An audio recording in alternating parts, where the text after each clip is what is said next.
Hola, buenas tardes, bienvenidos. Aquí empezamos nuestro programa, el Club de Tata, y como siempre nuestra cita de lunes a viernes de 5 a 5:30 de la tarde.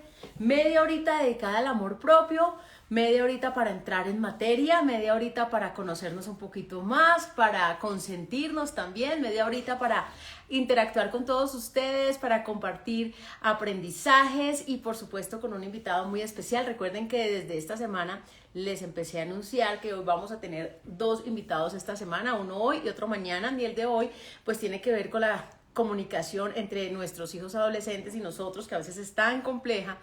Y en segundo lugar, mañana pues vamos a tener a la de los topitos, que también nos va a hablar sobre las perforaciones que están tan de moda, no solo en las orejas, sino en las cejas, en la nariz, y cómo estos topitos de alguna manera pueden ayudarnos a controlar diferentes situaciones, algunas veces dolencias. Entonces mañana pues vamos a tener ese programa. Por ahora, hoy vamos a hablar de un tema súper chévere que tiene que ver con los adolescentes a partir de una experiencia de nuestra invitada que traemos el día de hoy, que ya la vi por ahí conectada. Entonces vamos a invitar a todos ustedes para que estén muy atentos, para que participen, para que si tienen preguntas, recuerden que estamos listos para resolverlas y pues que tenemos la experta en este momento. Así que voy a invitar a Adrianita, que ya la vi por aquí. Vamos a ver qué se me hizo Adrianita. A ver, adolescencia. Ella es. Vamos a ver. Vamos a invitarla. Aquí está. Adrianita, ahí te acabo de mandar la invitación para que nos conectemos en esta tarde, una tarde extremadamente fría en Bogotá. Yo me acabo de quitar mi saquito para el programa y termino el programa y me lo vuelvo a poner porque realmente es una temperatura, pero puchica, absurda. Un frío, un viento que uno no se lo espera. Adrianita, buenas tardes, no te vemos. Hola, hola, sí, espérame un Ah, ok, minuto yo que pensé que se era me mi volteó fallita. la cámara y no sé, dame un minutico No que te la tenía aquí preocupes, no te lista. preocupes. Mientras tanto, invitamos a todos los que quieran participar. Recuerden, este programita queda grabadito y adicional a eso lo pueden ver en el canal de YouTube de Tata Solarte. Adriana, ahora sí, bienvenida, buenas Ahora tardes. sí, ¿cómo estás, Tata? Muy, pero muy bien, Adriana, con mucha expectativa por el tema de hoy. Y pues como siempre que tenemos una invitada, me encanta que nos cuenten su experiencia. Este programa lo hacemos de lunes a viernes, media horita dedicada al amor propio. Y qué mejor que una persona con tu experiencia, con tu vivencia y ahora pues con todo este proceso de hablar con los jóvenes y sobre todo enseñarnos a los papás, porque esa comunicación a esa edad es muy compleja. Ellos Muy dicen difícil. bien, sí, no, ya y no hablan nada. Entonces el programa de hoy va a estar súper chévere. Adriana, entonces mil gracias por aceptar la invitación. Gracias a ti por invitarme, Tata. Bueno, Adriana, entonces contemos un poquito cómo es que llega Adriana a entender también a los adolescentes. Bueno, Tata, adolescencia en esencia nace porque yo pasé por un embarazo en mi adolescencia. Inicialmente yo quería enfocarme en esto, en ayudar a las adolescentes que pasaban por un proceso de embarazo y ayudar a la prevención del embarazo adolescente. Cuando entré yo a hacer todo este proceso, por mi propia experiencia y por información también que hice dentro de una investigación, me di cuenta que el embarazo adolescente no es simplemente porque no se puso un condón, porque no se protegió, porque no tenía conocimiento. Y fue mi caso, porque mi mamá siempre fue muy abierta al hablarme de esos temas. Ella jamás me habló, nunca me habló pues de la abejita ni de la florecita, no, mi mamá fue muy directa y aún así yo quedé embarazada a mis 15 años, tuve a mi hija a los 16 años. Entonces entré un poquito yo a revisar y analizar qué es lo que pasaba allí y no es solamente un tema de cuidarme, de usar un preservativo, sino también precisamente el tema que tú hablas del amor por mí, de la comunicación que yo tenía con mi mamá. Desafortunadamente tuve una muy mala relación con mi mamá. Por más que ella lo intentó, yo era como un bloque de cemento impenetrable. No le contaba nada, todo trataba de hacerlo a escondidas sin que ella se diera cuenta, que siempre quería romper las reglas, ir en contra de lo que ella me decía. Y bueno, finalmente todo esto resultó en un embarazo adolescente. Entonces me quise ir mucho más allá y yo dije, bueno, la prevención no es solamente decirle a los chicos, usen esto, cuídense o esperen, es ir mucho más allá en sanar esa relación entre mamá e hija, que fue mi caso, no digo que todos los casos sean iguales, pero sí fue mi caso y fue el caso de muchas otras mamás que fueron adolescentes con las que tuve esta misma conversación y llegamos como a la misma conclusión. Adriana, y a partir de tu experiencia de quedar en embarazo a los 15 años, de tener tu bebé a los 16, hoy que tú miras hacia atrás, ¿qué puedes rescatar de todo eso? Porque finalmente a uno le pasan cosas en la vida y de todo uno tiene que aprender. Hoy, ¿qué Total. puedes tú mirar hacia atrás y decir, bueno, pero al menos, porque sabemos que no es el escenario ideal, que dejaste de vivir muchas cosas y que te convertiste en mamá antes de ser la jovencita adolescente, que de pronto todos estaban en esa época, tus amigas, y tú tenías ya una responsabilidad. Pero hoy, ¿qué puedes Ujú. rescatar de todo eso? Bueno, parte de ese aprendizaje, digamos, tuve muchos aprendizajes, pero siento que el ciclo se cerró cuando creé Adolescencia en Esencia, porque cuando yo tuve a mi hija, yo quise y yo me dije en algún momento de mi vida, yo no quiero tener la misma relación que tuve con mi mamá, yo quiero con mi hija tener una relación diferente. Y aunque lo intentaba, muchas veces me veía haciendo cosas igual que mi mamá hacía conmigo, regañando de la misma manera, y yo decía, pero ¿por qué? Y yo decía, pues como yo soy más joven, de pronto vamos a tener más cercanía y a veces sí, a veces no. Entonces, siento que el ser también tan joven y recordar mi adolescencia, yo siempre, cuando mi hija llegó a la adolescencia, yo pensaba en alguna situación, bueno, ¿qué quería yo en ese momento? ¿Qué necesitaba yo de mi mamá en ese momento? Y procuraba darle lo que yo de repente hubiera querido. Entonces, pienso que también esa experiencia de haber sido mamá tan joven me ayudó a tener mayor cercanía con mi hija y a entenderla un poquito más y nuestra relación fue mucho más cercana con esa manera de trabajarlo. No tenía en ese momento todas las herramientas que tengo hoy, creo que hubiera sido mucho diferente, pero sí logré mayor cercanía a lo que mi mamá logró conmigo. Y realmente entonces para construir una buena comunicación con los adolescentes, que por definición adolecen de muchas cosas, entre ellas Uh -huh. atraviesan por esa situación, por ese momento en donde los papás somos lo peor, porque pues eso ya está más que estudiado en la edad adolescente, los papás valemos nada, es mejor la opinión de los amigos, nosotros pasamos a un quinto plano, qué pereza, qué aburridos, qué cantaletosos. Entonces, a partir de tu experiencia, ¿qué nos puedes recomendar? Porque yo invité hoy a muchas personas que tenían sus hijos adolescentes, pero también amigas que veían cómo sus familiares, sus amigos estaban sufriendo con ese Uh encierro -huh. de los adolescentes que de verdad hay que ¿cómo se dice? Con anzuelo sacarles una opinión, porque es Las que no palabras. hablan. Sí. Tata, hay que tener en cuenta varias cosas. Primero, así como los adolescentes están sufriendo cambios externos, su cerebro también está cambiando. Entonces, hay muchas actitudes que no son de rebeldía, sino que son actitudes cerebrales que los adultos no entendemos. Cuando llegamos a conocer eso, qué es lo que pasa en el cerebro adolescente, es que sabemos que no lo podemos tomar de manera personal. Por ejemplo, uno de los cambios más comunes es que la corteza prefrontal, que es la encargada, óyeme bien, del juicio, es la encargada del control de las emociones. Esa corteza prefrontal está en total remodelación, no se ha terminado de construir.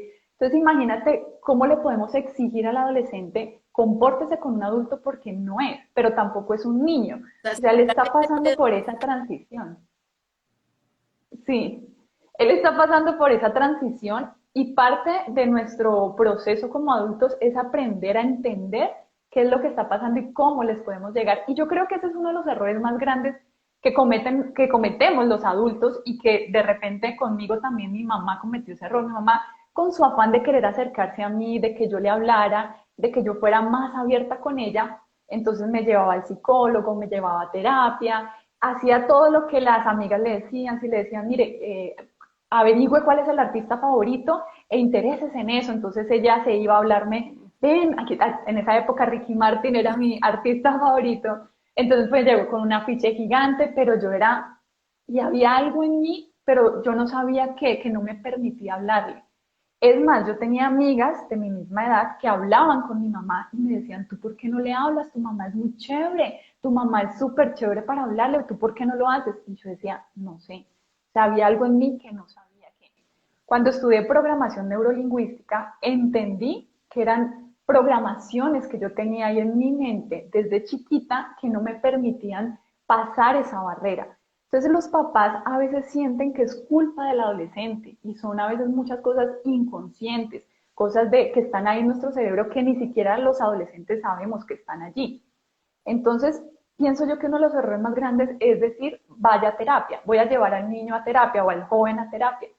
Por ejemplo, Tata, si tú estás en este momento, si estuvieras en conflicto con tu esposo, tú no le dirías a tu esposo, vaya a terapia. Tú le dirías, Vamos vamos a a terapia de terapia. pareja. Exactamente. Entonces yo creo que eso es uno de los errores más grandes porque papá, mamá mandan al muchachito o a la muchachita al psicólogo en lugar de ir a ambos, pues las relaciones de los dos. Y si está fallando algo en la relación, deben ir los dos. Pues en mi concepto yo creo que ese es uno de los errores más grandes que podemos llegar a cometer los papás cuando queremos solucionar la relación con nuestros adolescentes. Pero entonces, según esto, me estás dando a entender que definitivamente necesitamos unas herramientas más profesionales que el simple escenario de brindarles a ellos la posibilidad de que se desahoguen con nosotros, de que nos cuenten sus problemas, de que nos digan qué está pasando, o uno de pensar que puede ser afín con sus hijos, como el caso tuyo, ¿no? Llegar con el aviso de Ricky Martin, ese afiche tan lindo, uy, ese cantante tan guapo. O sea, esa no es la manera porque ustedes, los adolescentes en su momento, pues están pensando en otra cosa y nos ven como el fastidio. Entonces necesitamos Es que lo que te plática. decía, claro, Tata, lo que pasa es que hay muchas cosas, como te decía yo, hay muchas programaciones inconscientes que ni siquiera sabemos que están ahí. Te voy a contar rápidamente una historia breve de lo que me pasó a mí y de lo que yo entendí cuando entré a estudiar programación neurolingüística y empecé a entender todo eso. Empecemos entendiendo que cuando somos niños, todo lo que pasa en nuestra niñez nos programa lo que va a ser nuestra adolescencia. Y la suma de la niñez y la adolescencia nos programa lo que va a ser nuestra vida adulta, ¿verdad? Y ya cuando somos adultos es que empezamos a ver si necesitamos sanar por ahí heridas de la niñez, si tenemos por ahí cositas por mejorar. Pero cuando somos adolescentes o niños, pues no sabemos eso, simplemente estamos a la merced de nuestros adultos y de lo que nos programan las personas que están a nuestro alrededor. Cuando yo empecé mi proceso y empecé a sanar las heridas de mi niñez con la programación neurolingüística, cuando llegó esto a mi vida, recordé una vez, tenía yo aproximadamente unos 9 años, ponle, yo estoy en la ciudad de Cali, y había salido yo a comprar un helado, era los años 90, era mucho más común que una niña saliera a la tienda sola, pues ahorita digamos no es tan común, y pues es ese escenario pues de que los vecinos te conocen, entonces es más seguro, entre comillas. Venía yo y se acerca un señor y me dice, niña, regáleme una chupadita. Entonces, pues yo estaba niña, yo dentro de mi niñez yo pensaba que era el helado. Afortunadamente mi mamá siempre fue muy precavida y me dijo, no hables con extraños, así que yo no hablé con el señor y me vine directo para mi casa. Gracias a Dios no pasó nada mal. Cuando llegué, yo con mi inocencia le conté a mi mamá y a mi papá lo que había pasado. Les dije, ay, un señor me pidió helado. Ellos obviamente sí entendieron el contexto de lo que estaba pasando, que esto había sido un acoso de este señor a mis 9 años. Y dentro de su miedo, ellos reaccionaron diciéndome, no vuelves a salir sola. Si sales, sales con tu hermano. Y yo no entendía por qué. Yo les decía, pero ¿por qué? Yo no le di helado al Señor, pero ¿por qué? ¿Pero por qué? Ellos no supieron cómo explicarle, obviamente, a una niña de 9 años qué es lo que había pasado en ese momento, sino que lo que les preocupó es mantenerme segura. Yo me sentí castigada, yo sentí que había hecho algo malo, que me habían castigado y el castigo era no podía volver a salir sola. Y a mis cortos 9 años, en ese momento yo había tomado una decisión inconsciente. Y yo me acuerdo que les dije, no vuelvo a contarles nada a mi mamá y a mi papá. Entonces imagínate la decisión que toma una niña por una mala comunicación, también inconsciente porque mi mamá y papá no se dieron cuenta que estaban comunicándome mal el mensaje. Pero cosas como esta me pasaron y empezaron a crear barreras en mi mente que no me permitían comunicarme con ellos. Yo simplemente no sabía, en la adolescencia no era que yo odiara a mi mamá ni mucho menos, simplemente yo sentía como que no podía hablarle. No, Y era estas barreras inconscientes. Adriana, ¿cuántas veces uno de papá dice porque sí? Pero ¿por qué? Y uno dice, porque sí. Y esa es la respuesta porque uno es el adulto y es la autoridad. Entonces el porque sí ya se convierte en la respuesta y mira todo lo que puede ocasionar un bloqueo a futuro, una desconfianza a futuro, una falta de comunicación. Entonces de ahora en adelante, papitos, ese porque sí, porque ajá, porque yo soy su mamá, porque yo soy su papá, porque usted a mí me hace caso, pues sí, puede en el fondo tener toda la razón, pero pensando en una mejor comunicación con nuestros hijos, pues sí deberíamos ser más explícitos, más comunicativos, más claros, de tal manera que ellos mismos sean los que al final determinen que salir solo a la calle puede ser peligroso. Entonces, Exactamente, sí, pues Yo entiendo que en ese momento para mi mamá no era fácil explicarlo, pero me dieron mal un mensaje. Y pues de manera inconsciente generaron ahí un bloqueo, pues que ellos tampoco eran conscientes de que iba a pasar eso. Ellos tampoco lo hicieron con esa intención, claramente. Pero entonces hay que trabajar profundo en ese tipo de cosas que los papás no conocemos. Y los papás muchas veces creen, mi amor, ya voy. Está mi hijo de 4 años, ya voy, mi corazón. Entonces, los papás muchas veces no entienden y se lo toman de manera personal y piensan que es rebeldía y piensan que es porque el adolescente es rebelde y me quiere llevar la contraria. Y muchas veces es un tema, como te decía yo, de cambios cerebrales o de muchas veces estas barreras que no sabemos conscientemente que tenemos. Mira, Adriana, que antes de empezar el programa recibí una pregunta y dije, se la voy a trasladar a Adriana. Y es una pareja de esposos que ven este club de amigos que nos encontramos de lunes a viernes de 5 a 5:30. Pero me decían, no sabemos cómo afrontar porque hay un niño que está haciéndole ojitos a nuestra hija. Ella se siente atraída por él, pero es que tan solo tiene 16 años. Nosotros nunca le hemos conocido novio, nunca nos ha dicho, tampoco hablamos del tema me gusta. Y cuando la abordamos de preguntarle, venga, ¿y Felipe qué? O sea, y ella, ay, mamá, tan boba, y se va, pero que ellos saben en el fondo que ahí pasa algo. Entonces, en ese caso, por ejemplo, esas primeras relaciones en donde uno como papá pues está tan prevenido también, ¿no? De que su niña, que no le vaya a pasar nada malo, y ellos con el ánimo de, ay, Claro. no pasa nada, es solo un amigo, no se meta o no se ponga a pensar bobadas. En ese caso, ¿uno cómo lo afronta? Mira, es importante no presionar a que me cuente, que cuéntame, es que yo ya sé, porque eso genera, o sea, cierra la puerta inmediatamente, ahí generas una barrera de manera inmediata, entonces no es bueno coger y presionarlo, ella va a contarlo dependiendo también, o sea, depende mucho de cómo ha sido la relación de ellos tiempo atrás, ¿no? Cómo ha sido el proceso desde la niñez, si ella está acostumbrada a hablarle, a contarle, depende de muchas cosas. Pero también en ese proceso, lo bueno también es de pronto escuchar experiencias de mamá, ¿sí? A mí ese tema de que mostrémonos como la mamá perfecta, yo nunca tuve novio, yo solamente le cogía la manito cuando de repente no era así, no me parece tan práctico, aunque obviamente yo sé que como mamás no queremos mostrarle una mala imagen a nuestros hijos.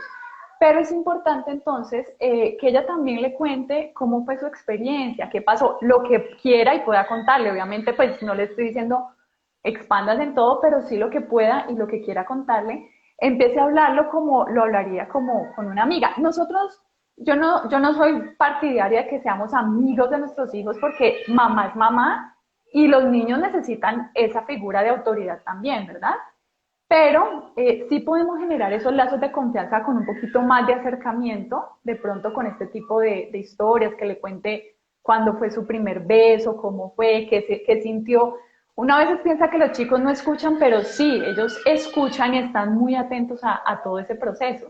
Además también que los hijos son distintos, ¿no? Muy diferentes cuando uno Ujú. tiene más de un hijo, entonces también hay que revisar la personalidad de cada uno, porque hay unos hijos que Sí. son muy abiertos, hay otros que no tanto, y hay unos que reaccionan más chévere, como más amable ante nuestras peticiones. En el caso mío tengo dos hombres y yo me acuerdo que con el mayor la comunicación fue como, mi amor, mira, ojo con tus relaciones, ojo con el Ujú. respeto con tu noviecita o con tu amiga, y se dejaba hablar y él se reía, pero siempre nos escuchaba. Mientras el menor no propiciaba un espacio para uno le empezaba a hablar, ay, ya tan aburrido, no, ya no es mi novia, y se iba y lo dejaba uno hablando ahí solo como que no se meta en eso, lo que estabas mencionando. Entonces hay que coger a cada uno con pinzas porque realmente nuestros hijos son completamente diferentes y lo peor que puede pasar es que a nosotros como papá no nos cuenten nada. A mí me pasaba que mis hijos me contaban mucho sus cosas, incluso todavía hablamos de temas que a mí me preguntan y me dicen mis amigos, ¿y tu hijo te cuenta eso? Y yo le digo, sí, cuentan eso. Y me contaban mucho de sus amigos, de lo que pasaba con sus amigos y de las reacciones de las niñas y el comportamiento de las niñas. Y en las reuniones de padres yo estaba como que la lengua me picaba para hablar con las otras mamás y decirles, mire, su hija está haciendo eso, pero yo no podía. Y un día, en No, una porque es reunión parte de padres, de la confianza. claro, en una reunión de padres estaban hablando de unos temas y yo dije, no, pero las cosas no son así porque ta, ta, ta. Y y lo dice como a grosso modo sin decir este personaje y este personaje. O Ujú. problema que se me armó por la tarde en la casa cuando llegamos de la reunión de padres, mamá, tú dijiste esto, tú dijiste lo otro. Y ahí es donde uno dice hasta qué punto, por el bienestar común, uno se tiene que guardar esas cosas, porque es más fácil uno enterarse de lo de los vecinos que de lo de los propios hijos. Mira, Tata, acabas de decir algo súper, súper importante, y es que nosotros muchas veces les decimos a nuestros hijos, cuéntame lo que quieras, tú puedes confiar en mí, pero hay problemas donde les llega a contar, por ejemplo, que llegue tu hijo, digamos a los 13, 14 años, bueno, mamá, te quiero contar que voy a ir a una fiesta y yo creo que quiero tomar por primera vez o me quiero emborrachar por primera vez. Entonces, normalmente un papá o una mamá haría un escándalo, ¿cómo se te ocurre? Irresponsable. Entonces, le estamos dando un mensaje errado. Por un lado, cuénteme lo que quiera, puedes confiar en mí, pero cuando le cuenta, entonces, problema. Por ejemplo, en este ejemplo que te estoy poniendo, de que una niña o un chico venga a decirte quiero emborracharme por primera vez, obviamente como mamás o como papás sabemos que esto no es algo positivo para nuestros hijos, que puede cometer alguna locura. Ahí la idea es que ellos puedan caer por su misma cuenta de que no está bien. ¿Cómo lo podemos hacer? Generando preguntas. Bueno, ¿y tú para qué quieres hacer eso? No, pues todos mis amigos lo hacen, es normal, mamá, eso es normal. Ok, ¿y qué opinan tus amigos ahorita de ti porque no toman? No, porque tú no tomas. No, pues me dicen que tan juiciosa, lo que sea. ¿Vale? ¿Y qué esperas que piensen de ti después de que te vean borracha? ¿Cómo crees que te van a ver?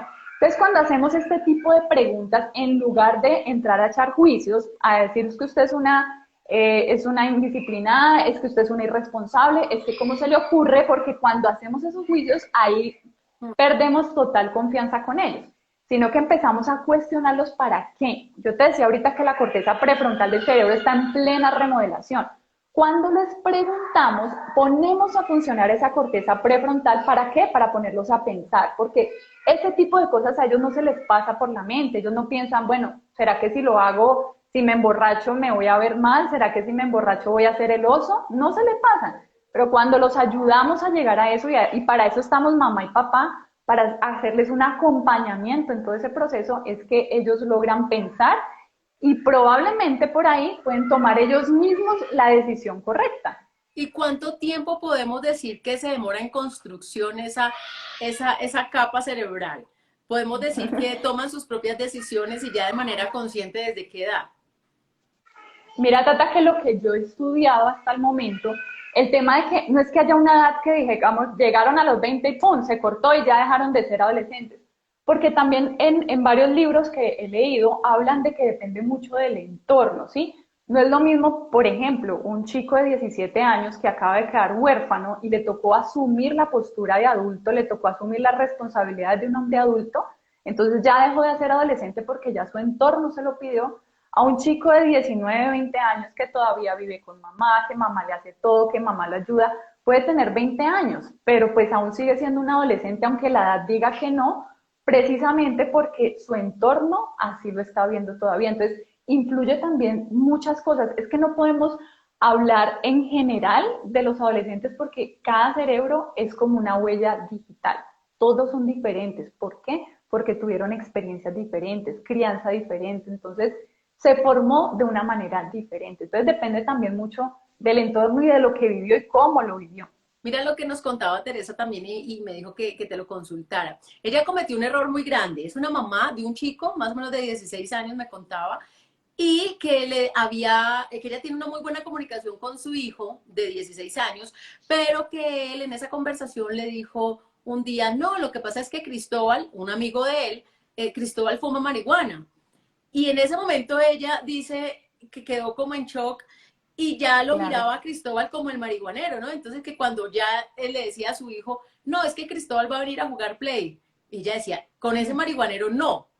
Y que ya lo empezó a cuestionar y quedó como el marihuanero, pese a que no era un chico marihuanero, sino que había fumado de pronto más de una vez, todavía no había cogido el vicio como tal, pero entonces en lugar uno de papá de tener esa posición como de tildar al otro, ¿no? Al marihuanero Uh Cristóbal, no se -huh. junte con mi hijo, pues también se puede propiciar espacios, ¿no? A veces Cristóbal llegó a eso de la marihuana por algo, de pronto Uh tenía una -huh. carencia con sus papás que no lo escuchan, no hablan, y de pronto usted, mamá, que es tan abierta, que es más fácil de acceder para una conversación, pues podría ayudarle a ese Cristóbal y de alguna manera después de esa ayuda primaria que usted le va a dar, pues hace el vínculo con sus papás, porque si en caso tal él necesita de pronto algo más profesional, de pronto ya no es tanto un gustico, sino que ya está tomándolo como un vicio, pues hay una ayuda ya de por medio, pero no tildarlo únicamente. Y ella me contaba eso, Teresa me decía, eso fue un error que yo cometí y lo aislé del marihuanerito y hubo problema porque ellos, entre más uno les dice que no, más quería estar con él. Y entonces era el temor de saber si mi hijo también fumaba o no fumaba.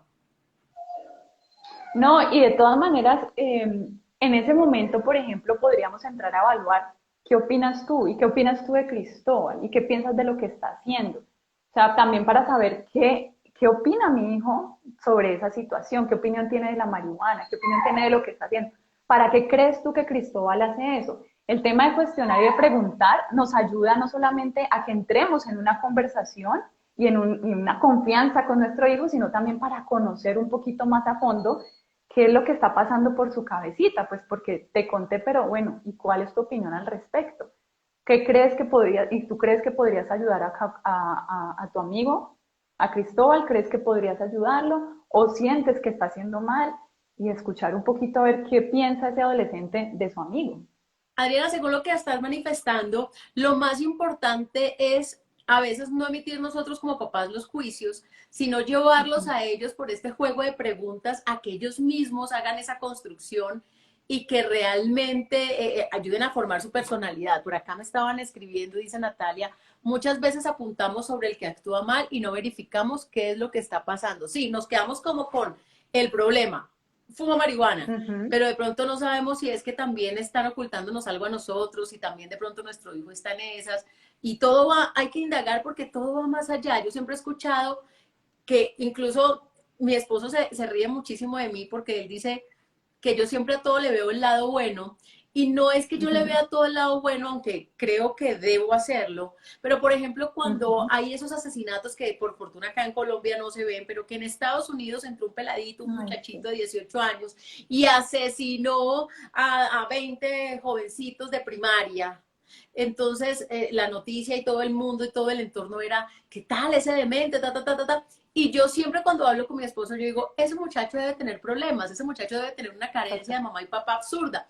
Y a mí me gusta empezar a buscar la historia y luego cuando ya las noticias se olvidan de que fueron tantos heridos, tantos muertos y todo, y ya empiezan a hablar del perfil del asesino, pues se dan cuenta en el caso de Texas, por ejemplo, que era un muchacho que había Ujú. sufrido abandono de su padre, que su mamá era una drogadicta, que no había estado con él, que se lo dejó a una abuela, que ustedes saben que por más que la abuela lo ame con locura, pues el ritmo de los abuelos es distinto al que necesita un joven y le faltó acompañamiento, le faltó amor. Entonces no es justificar esa conducta, pero sí un poquito entender el porqué de esos comportamientos y esas reacciones. Entonces yo sí los invito a que con nuestros hijos, a que con sus hijos, pues también se hagan ese juego de preguntas que nos está diciendo Adriana, porque es súper, súper, súper necesario para la construcción de esa buena comunicación. Bueno, Adriana, para terminar, ¿qué tipsitos nos puedes dar a nosotros como padres de familia?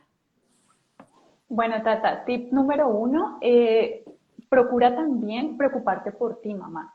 Ese tema de la mamá sacrificada, de que todo el mundo pase por encima mío, no importa, porque así yo los amo, no va. O sea, el primero, mamá, si tú estás bien, puedes entregarle lo mejor de ti a tus hijos. Por eso me parece fabuloso este programa tuyo donde hablan también del amor por nosotras. Entonces, preocúpate por ti y por tu crecimiento. En la medida que tú quieras ser mejor, vas a poder entregarle lo mejor a tus hijos. Entonces, primer tip, eso. Segundo, no pares de aprender, mamás. No se queden solamente con lo que te transmitió tu mamá y la abuela y la tatarabuela. Sí es información muy importante, pero hay nuevas herramientas, hay nuevo conocimiento. No, no somos un producto terminado, así que no paremos de aprender y aprovechemos todas esas herramientas que nos da la tecnología para datearnos y a ver qué hay de nuevo en las investigaciones, qué puedo aprender de nuevo. Y por último, recuerden el amor que sienten por sus hijos. Yo sé que en la adolescencia a veces uno quisiera, ¡ay! Como que le da una... Carlos. Pero los amamos Ay, con ¿por qué todo me el ponen corazón. así? Pero recuerden ese amor, acuérdense, cuando estén así como con esa rabia, cierren los ojitos y recuerden cuando eran chiquis, cuando se reían y vuelvan a evocar todo ese amor que sienten por esos chicos y verá que vamos a educar con mucho más amor y respeto a nuestros jóvenes que lo necesitan también. No, y además, Adriana, que el tiempo se pasa tan rápido, mis hijos ya no viven conmigo, ahora vino el mayor, y uno los ve ya grandes, mi hijo ya tiene 21, pero igual sigue siendo un niño tan vulnerable y todavía con esas ganas de afecto, ¿no? Entonces yo creo que nunca Claro. dejamos de ser papás, jamás, por más que ellos crezcan, por más que este niño se nos haya vuelto un adolescente o por más que este adolescente esté en su transición adulta, siempre nos van a necesitar, siempre van a necesitar también que los acudamos un poquito, que les mandemos un poquito también de nuestra experiencia, porque ellos todavía pueden cometer muchos errores y yo sé que uno puede aprender estrellándose, pero si uno a sus hijos les puede dar un cobijo, un acompañamiento más dedicado, más especial, ¿por qué no hacerlo? No eliminándole pasos en su vida, no solucionándoles todo, pero sí definitivamente enseñándole que hay muchísimas herramientas para que consigan sus objetivos y logren ser más felices, que finalmente eso es lo que queremos para ellos, ¿no? Que tengan Claro que sí. una felicidad total. Adriana, ¿cómo te encuentran a ti? ¿Qué tipo de terapias haces tú? Bueno, me encuentran como @adolescencia en esencia. Aquí pues está en la conexión. Estén muy pendientes que ahorita en julio sale un programa digital para todos los papás donde reúno varias herramientas para que logremos sanar la relación con nuestros hijos adolescentes. Entonces, conéctese y súper pendientes en julio, que es el lanzamiento de este programa virtual que está, mejor dicho, maravilloso. Bueno, y si de pronto hay alguien que vio el programa o que lo va a ver más tardecito y tiene una consulta puntual, que te siga, que te busque ahí en internet, en Instagram y puede establecer una comunicación contigo, pues para todo este tema de asesoría con adolescentes. Claro que sí, hay en mi Instagram, hay varios videos inclusive donde les doy herramientas para que se puedan comunicar. Hay bastante información y bueno, si tienen cualquier duda me escriben, que con mucho amor y con mucho gusto les estaré contestando. Pues Adriana, muchísimas gracias. Recuerden que esta es nuestra cita de lunes a viernes de 5 a 5:30, el Club de Tata, con dosis personal de amor propio. Mañana vamos a tener, y te invito a ti también, Adriana, vamos a tener a una mujer, ella es enfermera, y le dicen el hada de los topitos. Y es que están muy de moda estos huequitos en las orejas, pero queremos ir más allá a ver por qué es que ahora llegó esta moda, qué implicación tiene a nivel médico, si es que de verdad nos pueden ayudar a eliminar dolores como la migraña, si tiene que ver o no con la Ujú. acupuntura, qué traduce un piercing en una ceja, en una nariz, en una oreja. Entonces mañana vamos a hablar de este tema, así que los invito para que nos acompañen de 5 a 5:30. Adriana, feliz tarde y a todos muchas gracias. Gracias, Tata. Muchas gracias, que estés muy bien. Chao, chao.